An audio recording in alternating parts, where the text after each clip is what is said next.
काफी पुरानी बात है। एक राजा के राज में रोज एक सैनिक की हत्या हो रही थी।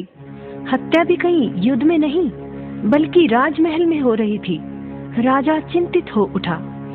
सेनापति रोज आता और महाराज को एक हत्या की खबर सुना डालता। महाराज, महाराज, आज फिर राजमहल में हमारे एक सैनिक की किसी ने हत्या कर दी। कौन है ये दुष्ट? सुरक्षा व्यवस्था कड़ी की जाए। परंतु कोई नतीजा ना निकला। हत्याओं का सिलसिला जारी रहा। हालात दिन प्रतिदिन खराब हो रहे थे। सैनिक राजमहल में पहरा देने से इनकार करने लगे। सेना में विद्रोह होने का खतरा पैदा हो गया। राजा का इकलौता पुत्र राजकुमार प्रियवर्धन शिक्षा पूरी कर महल में पहुंचा। पिता को उदास देखकर कारण पूछा। वह भी चिंतित हो उठा। उसने हत्याओं का पूरा विवरण इकट्ठा किया।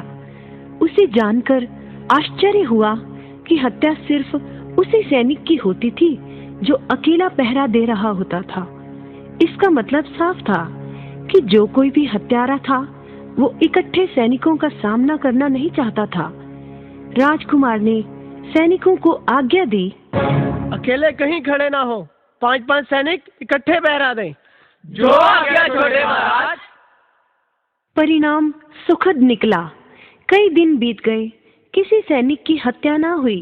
सभी खुश थे। एक दिन राजकुमार ने सेनापति को बुलाया और कहा, सेनापति, लगता है हत्यारा भाग गया है। अब खास सुरक्षा व्यवस्था हटा दें, इसकी अब कोई जरूरत नहीं। राजा बोला, ऐसा करना खतरनाक है। वह हत्यारा फिर वैसी कोशिश कर सकता है। राजकुमार ने कहा, अब वह ऐसी कोशिश नहीं करेगा पिताजी।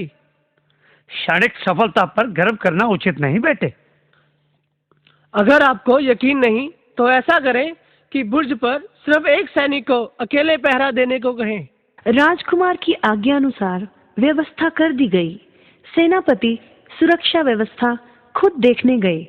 पिछले बुर्ज पर वहां अकेला खड़ा सैनिक पहरा दे रहा था। सेनापति बोले, क्यों सैनिक, घबराहट तो नहीं हो रही? जी नहीं सेनापति जी।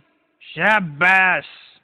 जैसे ही सेनापति पीछे मुड़ा, अचानक उसने सैनिक का मुंह दबोच लिया और उसके पेट पर भरपूर वार कर दिया। परंतु ये क्या, सेनापति के हाथ से तलवार छूट गई, क्योंकि सैनिक ने लोहे का मजबूत कवच पहना था। इससे पहले कि उसकी समझ में कुछ आता, सैनिक ने सेनापति की गर्दन पर तलवार रख दी और मुस्कुराते हुए बोला,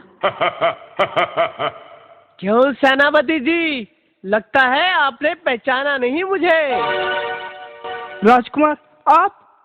सेनापति का चेहरा पीला पड़ गया। मुझे पहले से ही शक था कि हो ना हो आप ही आस्तीन के सांप हैं। मुझे माफ कर दे कुंवर जी। सेनापति को गिरफ्तार कर कारागार में डाल दिया जाए। देखा बच्चों, किसी पर भी सोचे समझे बिना विश्वास नहीं करना चाहिए।